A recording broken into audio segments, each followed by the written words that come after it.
3. Bueno, entonces tenemos el siguiente problema. Repito, estamos en la unidad 3, hablando en términos de cinética de reacciones reversibles. Les comentaba que en este caso, de hecho, como podemos ver aquí en el problema, antes de leerlo, nos podemos dar cuenta, jóvenes, que aquí tenemos la reacción y nos especifica que se debe de considerar una K1 y una K2.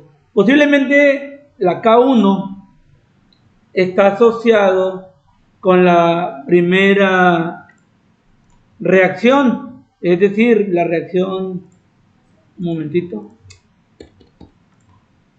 con la reacción directa, y la K2 está asociado con la reacción inversa. Entonces, si leemos el problema, nos menciona la reacción reversible del ácido hidroxibutírico, jóvenes, para formar su lactona en solución acuosa, se puede considerar de primer orden. Es decir, aquí ya no vamos a determinar el orden de reacción. Ya nos están indicando que es de primer orden o de orden 1 en ambos sentidos, ya que la concentración de agua permanece constante.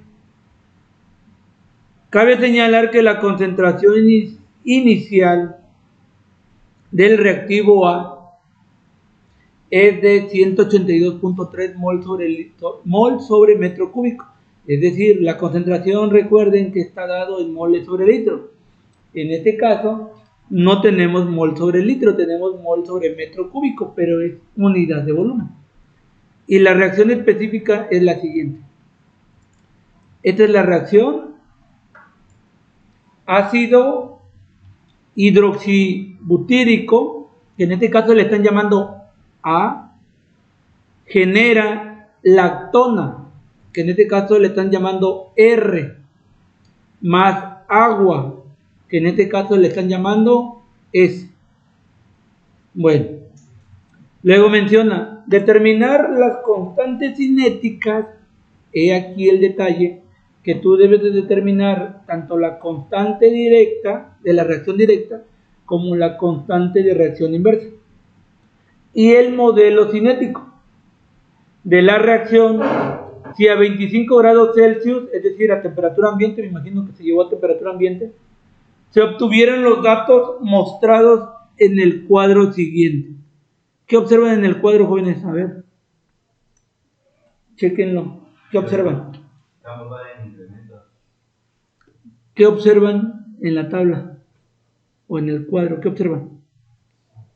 Lo primero que observen. Varía mucho. No, pero lo primero que observen, ¿qué ven? Número. ¿Mande? Estrella. A ver. Adelante, va bien. ¿Qué observamos? Denise, ¿qué observamos? Que conforme va pasando el tiempo, Ajá. aumentando. ¿Pero qué va aumentando?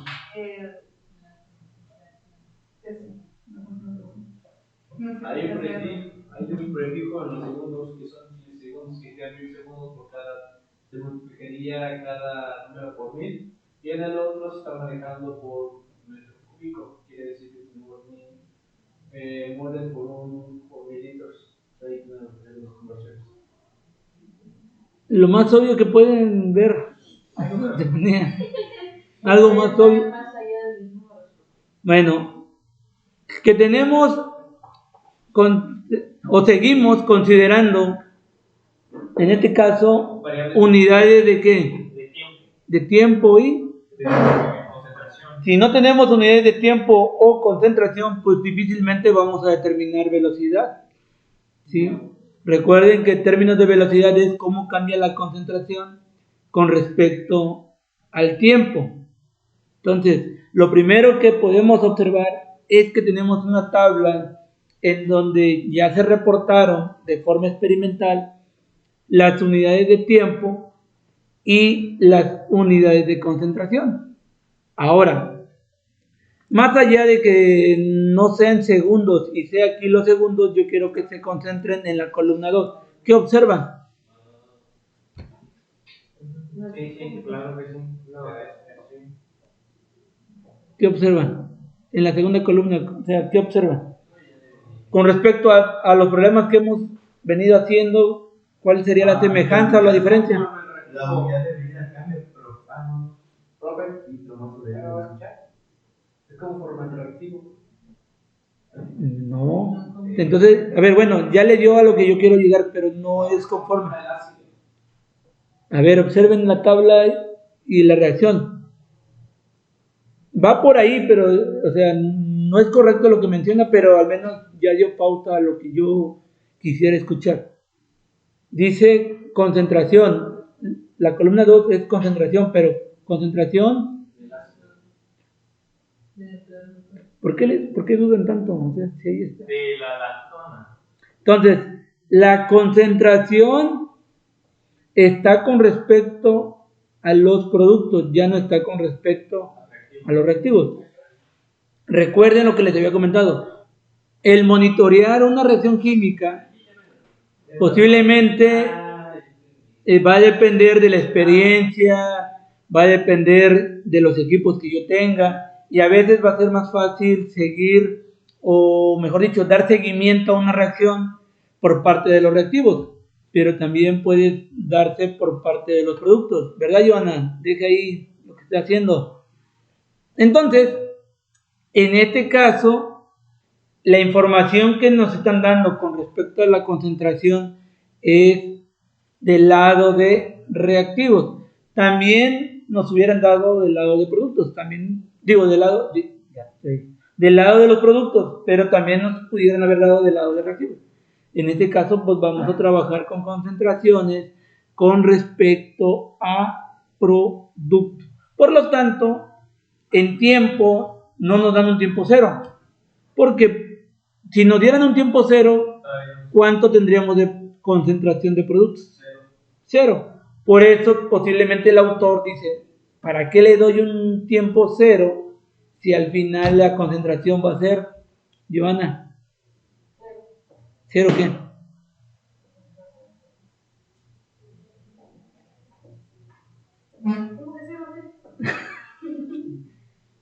Cero mol sobre metros cúbicos. Bueno, entonces, este sería el primer punto. Tenemos unidades de tiempo y concentración, pero con respecto a productos. Y lo que mencionaba Esaú, si nos vamos en términos de concentración, nos lo dan con respecto a R, que es uno de nuestros productos, porque también tenemos otro producto que es con respecto a S. Pero, ¿por qué no nos dieron con respecto a S? Porque de acuerdo a la constante elección, el agua no se toma en cuenta. No. Lo dice el enunciado, de hecho. La concentración de agua permanece constante. Entonces, ¿qué quiere decir eso? Que una vez que se genere el agua prácticamente solo va a funcionar, va a estar como en papel de solvente. O sea, no va a variar su concentración. No interactúa. Entonces, al no variar su concentración, si yo estoy considerando el tiempo de 1.26 kilosegundos, el menor tiempo en lo que se genera mi producto, y el mayor tiempo de 169.2, la concentración del agua va a permanecer constante en todo momento. Entonces, no tiene caso, no me ayudaría mucho en ver cómo avanza la reacción, porque va a permanecer constante. Entonces, no tiene caso. ¿Quién sí varía con respecto al tiempo? R, la lactona, la concentración de la lactona. Y observamos que va de 24.1 a 132.8. Pero aquí hay otra cosa. Me voy a centrar aquí. ¿Qué creen que suceda en una reacción reversible con respecto a la concentración de mis productos. Escuchen, ¿qué pasa con la concentración de mis productos, en este caso, con respecto a la reacción, que es una reacción reversible? Va a llegar a determinado punto en el Ajá. que va a empezar otra vez a disminuir porque va a volver a ser reactivo. Iba bien, pero ¿qué va a pasar en una reacción reversible con la concentración de mis productos o de mis reactivos? Pero ahorita hablo de mis productos porque es la información que me dan. ¿Qué va a pasar? En una reacción reversible, ¿qué pasa con la concentración? También va mencionando. Así es. Va a llegar un momento que en mis concentraciones, ya sea de reactivos o productos, pero me voy a enfocar a productos, van a permanecer constantes. Pareciera que ya no hay reacción, pero yo les decía en la unidad 1 que la reacción es dinámica, o sea, sí se sigue dando, pero como la velocidad directa y la velocidad inversa se igualan, entonces las concentraciones ya permanecen constantes. Entonces, ¿qué quiere decir? Que esta reacción se puede prolongar de forma infinita. Es decir, cuando la reacción ya llegue a 169.2 kilosegundos y la concentración de R sea 132.8 mol sobre metro cúbico, la concentración va a permanecer constante y la reacción va a tender a un tiempo infinito. Es decir, si yo lo dejo ahí, más tiempo la concentración ya no va a variar, va a permanecer constante. El tiempo no permanece constante, sigue avanzando el tiempo obviamente, pero la concentración de R permanece constante y entonces yo le puedo dar lectura a 300 kilosegundos, a 400 kilosegundos y la concentración va a permanecer constante. Entonces la reacción se dice que puede irse a infinito. Obviamente tú, a nivel laboratorio, no te conviene una reacción de infinito porque pues no, en tu momento la tienes que parar porque ya no sería rentable. Es decir, esa reacción ya no sería rentable si yo lo empiezo a monitorear a 200 kilosegundos, a 300 kilosegundos, porque ya no se va a formar más producto. La concentración va a ser la misma, ya no tiene caso. Y entonces yo pararía mi reacción a los 169.2 kilosegundos. Ya no tendría caso que avance porque ya la concentración de mi producto ya no va a cambiar, va a ser constante, entonces económicamente ya no es rentable. Entonces significa que en unidades de tiempo posiblemente se vaya al infinito.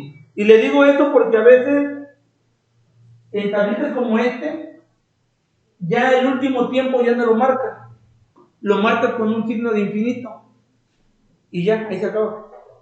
Entonces digo, si en algún momento tienen curiosidad de revisar algún libro y observan que en la columna de tiempo tienen hasta el último dato, ya no tienen valor numérico y dice que tiene el infinito, significa que la concentración de tu producto ya es constante y ya no es rentable después de ese tiempo. ¿Por qué? Porque ya no va a cambiar las concentraciones, ya no tiene ni caso. Bueno. Ok. Permíteme tantito nomás. Quiero que copien esto.